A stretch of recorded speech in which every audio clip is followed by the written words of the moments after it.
রন্দের বাড়ি কি এইটা? তোর মানে কি হন? আর আপনি? দাদি।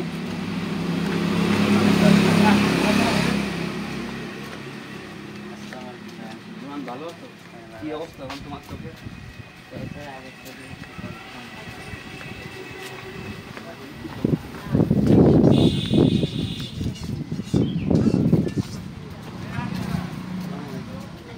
মানে মা, এখন আপনার ছেলের কি অবস্থা? আর আপনার ছেলের যে চোখে গুলি লাগছিল, হ্যাঁ, আমাদের একটু বলেন। আমার ছেলে মাগুরা ঢাকা রোডে যে গুলিবিদ্ধ হয় শেখ হাসিনা আন্দোলনের পর থেকে নাকি। তারপরে তখন দুটো গুলি থেকেই যায়। আমরা চিকিৎসার মাধ্যমে চোখে লাগছিল না? এই চোখে আর এই চোখে, দুই চোখে। সদর হাসপাতালে নিই, তখন ট্রিটমেন্ট হয় না। তারপরে সেই জায়গা থেকে ট্রান্সফার করে ঢাকায় দেয়। ঢাকা থেকে আমরা তখন কোথাও চিকিৎসা পাইনি। না পাওয়ার কারণে কাজী সাইমুন আন্দোলনের ছাত্রনেতা, তাকে বলি, সে নিয়ে তারেক রহমানের কাছে মানে সব কথা বলার কারণে সে চিকিৎসা মানে ব্যর্থ নেয়। দেওয়ার পরে তখন কোথাও কোনো জায়গায় চিকিৎসা করাতে পারে না। তারপরে তখন জিয়াউর রহমান ফাউন্ডেশনের কাছে তখন যায়। যার মাধ্যমে মনির চোখে গুলি থেকেই যায় দুটো। সেইগুলি মানে বের করার পরে সে চিকিৎসাটা দেয়, আর পুনরায় সে দেখতে পায়। আমার মনির চোখে আলো ফিরে না পাওয়ার মতনই তখন অপারেশন করার মাধ্যমে পরে তখন আলো ফিরে পাই। মানে ফিরে পাইছে হালকা অল্প অল্প, সেরকম ফিরে পাইনি। না পাওয়ার কারণে তখন আমার মনি আবার পুনরায় চিকিৎসা মানে একটা অপারেশন আমরা করেছি জমিদাতি বিক্রি করে, মানে ইটি করার পরে একটা অপারেশন আমরা করেছি। আর একটা জিয়া ফাউন্ডেশনে যে জিয়াউর রহমান সেটা করে দিয়েছে। জিয়ার মাধ্যমে পরে তাই আমার মনে অল্প অল্প আলো ফিরে পাইছে, পুরোপুরি ফিরে পাইনি।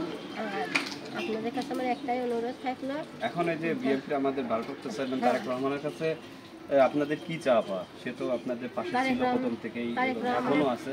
এখন বাদ বাকি আপনাদের কি চাওয়া আছে? আমার ছেলে, আমাদের একটা স্বপ্ন ছিল আমার ছেলে সেনাবাহিনী চাকরি করবে। সেই সেনাবাহিনীর চাকরি করার জন্যই এটাই করেছিলাম। আমার ছেলে খুব উঁচু লম্বা ছিল, পিঠের ছিল, লেখাপড়ায় মানে যতটুকু করতেছে। আর আমার মনির আপনারা যেভাবেই হোক তারেক জিয়ার মাধ্যমে অনুরোধ করছে আমার মনের জন্য এইটা কেন অনুরোধটা কেন মানে চাকরি অনুরোধটা কেন। ঠিক আছে, আমরা বুঝতে পারছি আপনি যে বলতে চাচ্ছেন তারেক রহমানের কাছে এটাই অনুরোধ চাচ্ছেন যে আপনার ছেলে যাতে পুনর্বাসন হয়। ওর এখন আমরা চোখের দায়িত্ব তো আমরা নিচ্ছি, চোখের দায়িত্ব নিচ্ছি অলরেডি। ও চোখের আলো দেখতে পাচ্ছে, ওর লেখাপড়াও দায়িত্ব আমরা নিচ্ছি। ও যতদূর পর্যন্ত লেখাপড়া করতে চাই ইনশাল্লাহ সে পর্যন্ত আমরা করাবো। আর ও যদি লেখাপড়ার যোগ্যতায় ভালো রেজাল্ট করে, ও সব কিছু হয়, আমরা বিবেচনায় আমাদের দেশ নায়ক তারেক রহমানের মাধ্যমে ওর চাকরি বাকরির ব্যবস্থা আমরা করে দেবো ইনশাল্লাহ। আপনার কোনো চিন্তা করা লাগবে না, ঠিক আছে? আপনি শুধু দোয়া করবেন যাতে আপনার ছেলে ভালোভাবে সুস্থ থাকে আর আমরা যেন সুস্থ থাকি। এবং সর্বক্ষণ শুধু আমরা যে চোখে গুলি বের করে দিচ্ছি এই দায়িত্ব কিন্তু আমাদের শেষ হয়ে যায়নি। ওরে চাকরি বাকরি দিয়ে এবং আপনাদের পরিবারকে প্রতিষ্ঠিত করে যা যা করা লাগে আমরা বাংলাদেশ জাতীয়তাবাদী দল বিএনপির পক্ষ থেকে সবকিছু করবো ইনশাল্লাহ।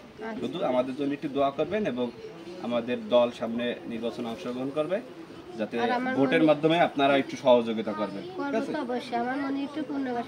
অবশ্যই অবশ্যই এটা আপনি দোয়া করবেন। আমিও আপনার একটা সন্তানের মতো আমরা চাই যে ও দেশের একটা কিছু করুক, দেশের চাকরি বাকরি ওর যোগ্যতায়, ওর মেধা যোগ্যতায় হবে। আপনাদের কাছে একটাই অনুরোধ, তারেক জিয়ার কাছে একটাই অনুরোধ, আমার মনের জন্য পুনর্বাসনটা কোনো করবেন। আলহামদুলিল্লাহ, আমরা এইটার দায়িত্ব নিলাম এবং আমাদের ভারপ্রাপ্ত চেয়ারম্যান দেশ নায়ক তারেক রহমান বরাবর আমরা জানাবো এবং তার মাধ্যমে আপনার ছেলের দায়িত্ব আমরা যেরকম আগেও নিছিলাম চিকিৎসার দায়িত্ব এবং ওর পূর্ণবাসের যে ভবিষ্যতের দায়িত্বগুলো আছে সেগুলো আমরা পূরণ করবো ইনশাল্লাহ যতটুকু পারি, ঠিক আছে?